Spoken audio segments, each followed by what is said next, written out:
오늘은 생명을 연장받은 히스기야, 생명을 연장받은 히스기야 이란 제목으로 말씀을 상고합니다. 이 말씀에는 상당한 비밀이 들어있는데요. 우리가 어제 아수르가 1차, 2차 침략을 했다고 그랬잖아요. 그런데 그 즈음에 하나님이 이사야를 죽이시려고 했다는 거예요.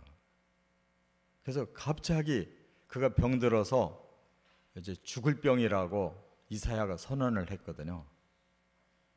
그런데 히스기야가 엄청나게 통곡을 하면서 기도를 했더니 하나님이 또 바로 이사야에게 너 돌아가서 네 병 낫는다고 선언하고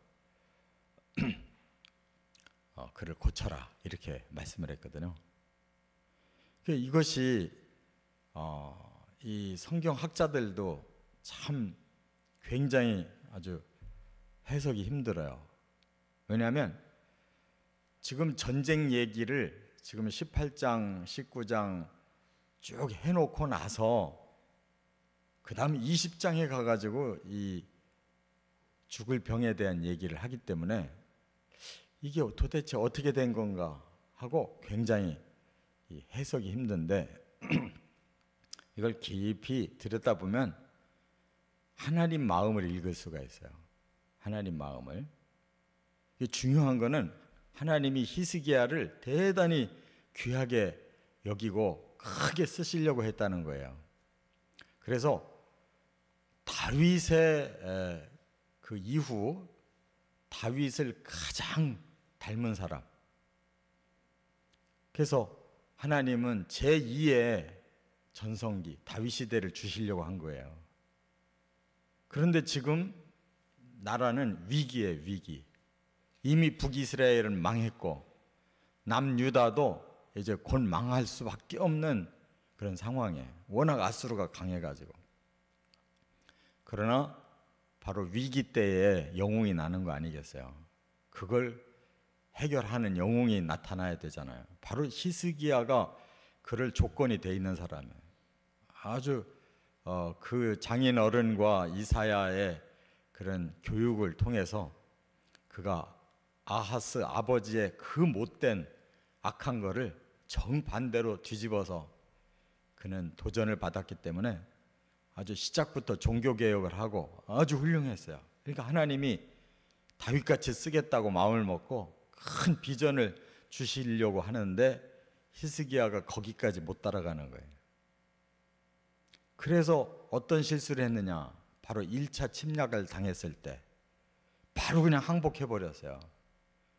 그리고 전리품 내놔라 그러니까 은 300달란트 또 금 30달란트를 내놓으라 그러니까 막 그거를 다 모았는데도 부족하니까 왕궁의 기둥도 벗겨내고 성전의 기둥도 벗겨내가지고 다 바쳤어요.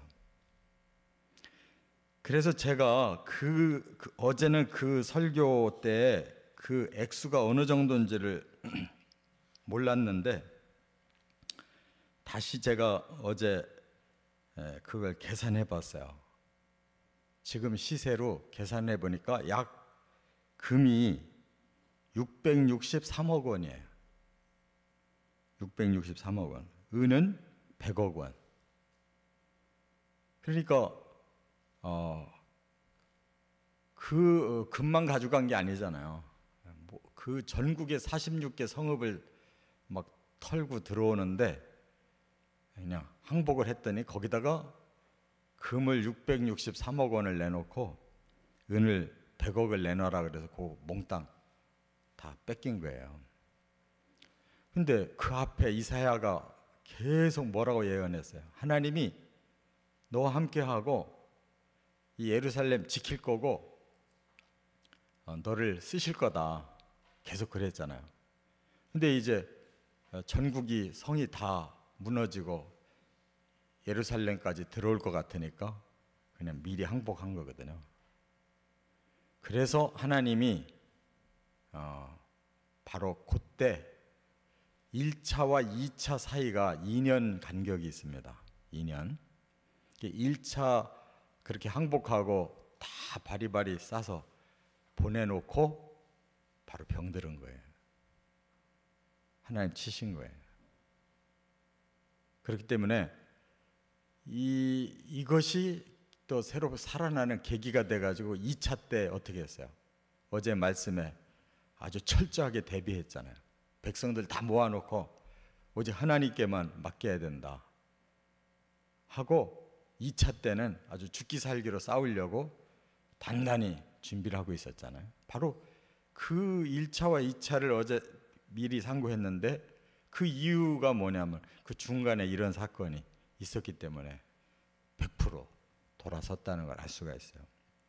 그래서 오늘 이 본문에 우리가 세 가지 교훈을 깨달아야 되는데, 첫째는 바로 1절에 보면 이제 죽을 병이 든 이유를 알 수 있다는 거예요. 하나님 화가 나신 거예요. 그렇게 귀하게 쓰겠다고 너를 지킬 거다 하고 계속 언약을 주셨는데 그 언약 간 곳 없이 그냥 맥없이 항복을 하고 물질로 줘서 그를 달래서 돌려보내는 이러한 일반 모든 세계의 왕들과 똑같은 짓을 했잖아요.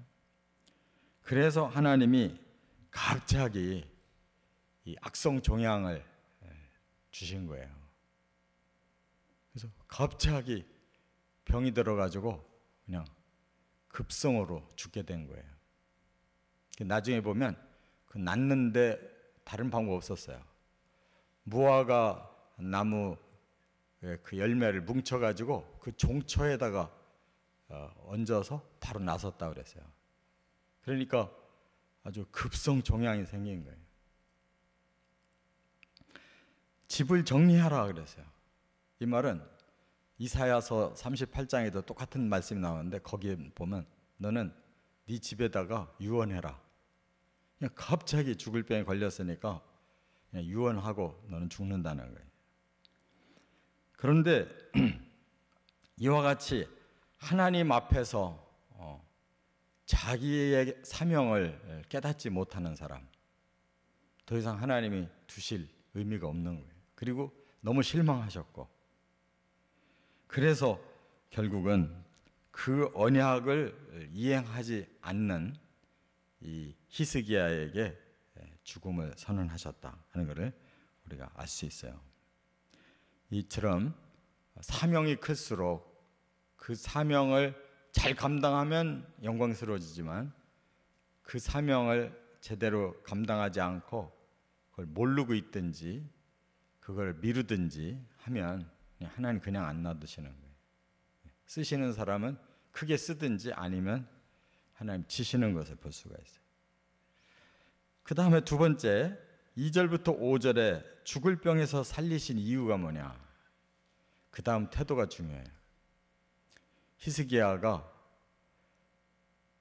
바로 낫을 벽으로 향했다 그랬어요. 그 말은 뭐냐면 벽이 뭐예요? 오직 하나님만 생각할 수 있도록 모든 것이 다 이제 막힌 것, 그걸 의미해요. 낫을 벽으로 향했다. 오직 하나님만 생각할 수 있도록 다른 것에 모든 것을 다 끊어버린 거예요. 오직 하나님께만 집중하는 그러한 자세로 이제 기도했는데,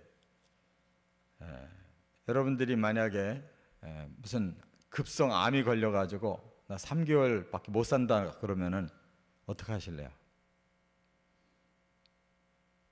병원에서 진단했는데 3개월밖에 못 살겠다 그러면 어떻게 하실래요? 지금 그걸 생각해 봐야 돼요. 히스기야가 어떻게 했는가? 히스기야는 다른 방법 다 포기하고 하나님께만 매달려서 기도했어요. 바로 그 차이예요. 우리 사람들은 그 병 걸렸다 그러면 어디 용한 데 없나, 그래도 살 방법이 있지 않을까, 전국 다 찾으려고 그래요. 전국에서 이런 병 고친 사람이 누군가. 그러다가 나중에는 아주 별의별 사술이 다 나와요. 그럼 또 그것까지 다 시키는 대로 하려고 그래요. 근데 히스기야는 그렇게 안 했어요. 그냥 바로 하나님 앞에 짓고 하는 걸 볼 수가 있어요. 그리고 긍휼히 여겨달라고. 저를 기억해 주십시오. 어떻게?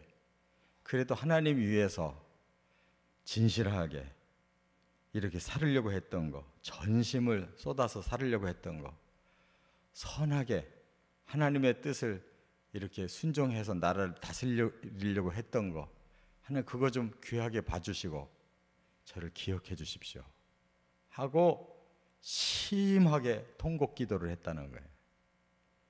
그러니까 그 진심이 하나님 앞에 통한 거예요. 오직 자기 생명은 하나님께서만 주관하신다는 것을 알았기 때문에 저를 좀 좋게 보시고 살려주십시오 하고 하나님 앞에 긍휼을 구한 거예요. 긍휼을. 이게 하나님의 마음을 움직인 겁니다. 하나님 중심으로 아직도 마음이 살아있다는 걸 아는 거예요. 이와 같이 하나님께서 그 마음을 아시니까 바로 병을 선언하고 돌아가고 있는 이사야를 다시 불러들여요. 너는 가서 너는 나을 거라고 선언해 주라는 거예요. 3일 만에 나을 거다. 그러니까 하나님이 이제는 기적을 주시는 거예요. 이와 같이 특별하게 하나님이 이렇게 히스기야를 쓰시려고 하고, 그래서 이렇게 또 특별한 병과 또 특별한 방법으로 이렇게 낫게 하시는 걸 볼 수가 있어요. 그래서 세 번째 보니까 하나님이 내 기도와 내 눈물을 보았다 이렇게 말씀하잖아요. 그 진심을 하나님이 보셨다는 거예요. 세 번째, 여기 6절부터 11절까지 보면 수명을 15년 연장하신 이유, 수명을 15년이라고 딱 규정해서 연장해 주셨어요. 그 이유가 과연 뭘까? 그걸 깨달아야 돼요. 여기에 다시 사명에 초점 맞추신 걸 알 수가 있어요. 여기 바로 앞에서도 내 기도와 눈물을 보았다 하실 때 여호와 하나님을 뭐라고 말씀했냐면 다윗의 하나님이 여호와라고 그랬어요.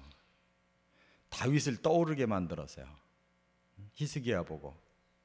그 말씀은 뭐냐면 내가 너를 다윗과 같이 쓰려고 했던 마음이 있었는데 네가 그것을 못 알아듣고 이렇게 사명을 감당하지 않기에 내가 죽이려고 했다는 거예요. 그래서 이제 그 다윗의 하나님 여호와가 다시 너의 진심을 보고 내가 살린다 이렇게 말씀한 거거든요. 왜 특별히 다윗의 하나님이라고 말씀했을까? 그게 메시지인 거예요. 그게 비밀이에요. 히스기야에게 바로 직통으로 깨닫게 해주시는 단어가 나는 다윗의 하나님이다. 내가 너를 다윗처럼 쓰려고 한다. 그 말이에요. 그래서 여기 뒤에 다시 하나님께서 말씀을 하셔요. 뭐라고 말씀하시냐면 하나님을 위해서 다윗을 위해서 내가 이 성을 보호하리라. 너를 통해 이 성을 보호해 줄 거다 하고 말씀해요. 그러니까 아직 전쟁 안 끝났어요. 잠시 물질로 그 아수르 왕을 달래서 보낸 것뿐이에요. 그런데 즉시 2년 후에 아수르가 이제 예루살렘을 포위한 거예요. 하나님 그걸 아시기 때문에 이제 내가 너를 살려서 결국 이 예루살렘, 다윗이 목숨 걸고 여부수족과 싸워서 빼앗아서 하나님의 도성 만들고 그곳에 성전 세운 바로 이 예루살렘, 제2의 다윗인 너를 통해 내가 이 성을 다시 건질 거다 하고 말씀한 거예요. 그러니까 이게 이유가 뭐냐면 너는 사명을 다시 감당해야 된다는 거예요. 여기에 초점이 있어요. 그래서 하나님이 너를 바로 고쳐준다는 거예요. 그래서 3일 만에 살아날 거다니까 이 히스기야가 믿지를 못하는 거예요. 너무 급작스럽게 죽는데 또 너무 급작스럽게 살리신다고 3일 만에 너 성전에 올라갈 수 있다고 하니까 못 믿어요.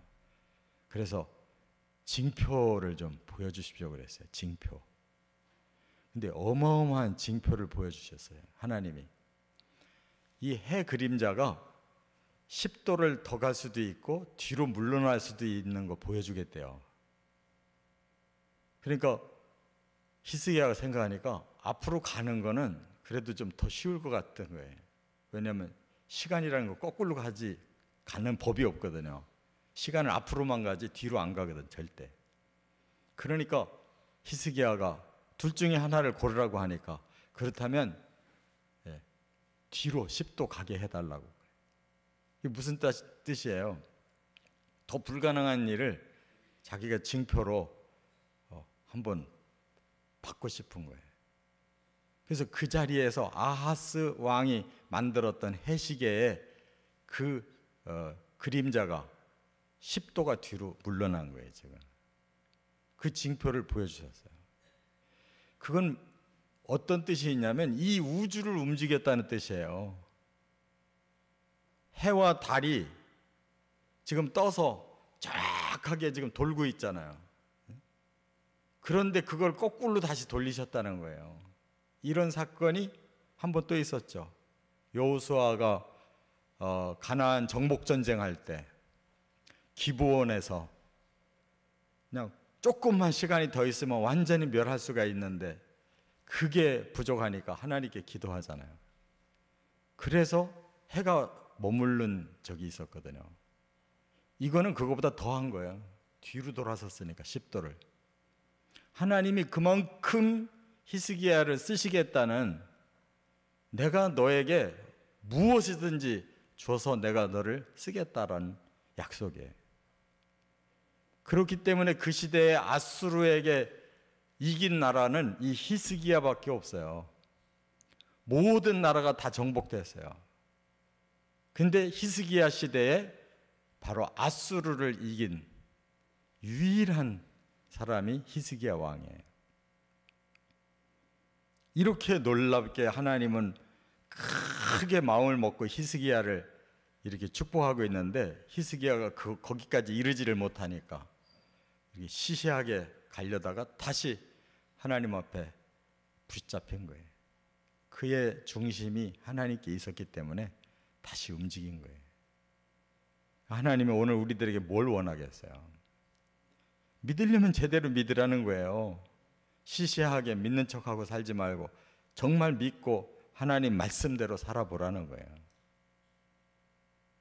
우리도 바로 그런 하나님의 그 비전을 품고 하나님께 쓰임받아 가시기를 주의 이름으로 축원합니다.